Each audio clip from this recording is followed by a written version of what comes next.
एक बार की बात है, एक छोटे से गांव में रामू नाम का एक आदमी अपनी पत्नी सीता और दो बच्चों रवि और रिया के साथ रहता था।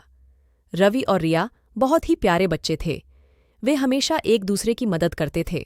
एक दिन रवि और रिया जंगल में खेल रहे थे। तभी उन्हें एक गुफा दिखाई दी। गुफा बहुत ही डरावनी थी। रवि और रिया गुफा के अंदर जाने से डर रहे थे, लेकिन उनका मन गुफा के अंदर खींच रही थी। आखिरकार रवि और रिया ने हिम्मत जुटाई और गुफा के अंदर घुस गए। गुफा के अंदर रवि और रिया को एक खजाना मिला। खजाने में सोने के सिक्के, हीरे और मोती थे। रवि और रिया बहुत खुश हुए।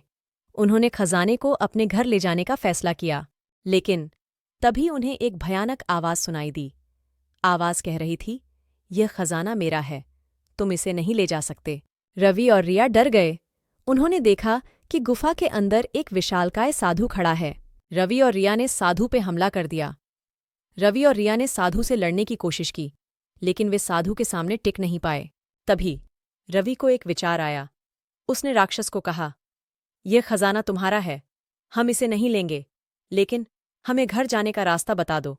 साधु रवि की बात से सहमत हो गया। उसने रवि और रिया को घर जाने का रास्ता बताया। रवि और रिया साधु का धन्यवाद करके घर वापस आ गए। कहानी का नैतिक यह है कि लालच बुरी चीज है। हमें कभी भी किसी दूसरे का सामान नहीं छीनना चाहिए और लालच में आके कोई गलत काम नहीं करना चाहिए।